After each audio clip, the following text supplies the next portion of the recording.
There was a soda machine in a very densely populated Frum area. And people would stop by, they'd buy themselves a Coke, and they'd move on. The local kids really liked the soda machine. The problem was they didn't always have money to pay for the soda machine. And one day, one of the kids figured out that if you shake the machine backwards and you shake it forwards and right and left, it creates a certain vacuum. And then if you give it a shove, a soda can comes out. And when that happened, he was ecstatic and he invited the entire neighborhood for free sodas.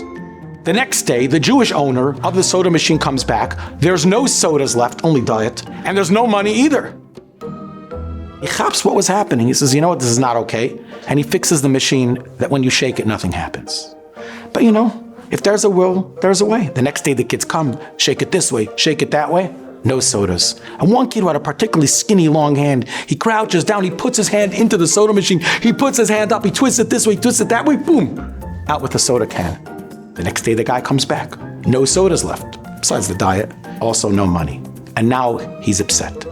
Refills the machine and he waits across the street. Sure enough, he sees a kid come, put his hand in and take out a soda. He goes, I'm gonna teach that child a lesson he'll never forget. That night, he shows up with a cuff and a spring. And he fixes a contraption that if you put your hand into there, the handcuff grabs you, it springs shut, and you're stuck. Sure enough, the kid comes, skinny hand up, and all of a sudden, clasp. It gets him, and the kid's hand is stuck. And the kid starts screaming, my hand's stuck, my hand's stuck. And there's pandemonium. Finally, the kid's father comes and they quickly call the number on the machine. My kid's hand is stuck and it's turning red and it's not good. And he goes, how does a hand get stuck in a machine? Well, you were trying to take a soda? No problem. I'll come free you in 2 days. Father says, there has to be a way. What would it take for you to come and free my son? He says, you know what, over the last period of time, I've lost about $1,000 in people stealing sodas from all my machines. You pay me $1,000, I'll free your child. The father runs to the bank, he gets $1,000. The fellow comes, he gets $1,000, he frees the child. Later that night, the father and the son show up by the Rav. This is a true story. They say, Hazag Ganav, what a thief! He took $1,000 to free my son's hand. What a chutzpah! And the Rav looks at them and says, he's the thief. If you wouldn't have put your hand in there and tried to steal it, it wouldn't have got caught.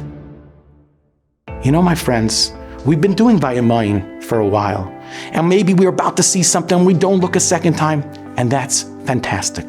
But let's call a spade a spade. If you don't put your hand in the machine, it's not going to get caught. And we don't go to the places where we'll have these challenges. And even if everyone's doing it, and maybe that's what all our business partners are doing, and that's what the community is doing, and that's what people are doing on vacation, that's okay. But don't say, oy vey, I'm having such terrible nisyanis, I'm really struggling, I'm caught, I'm stuck.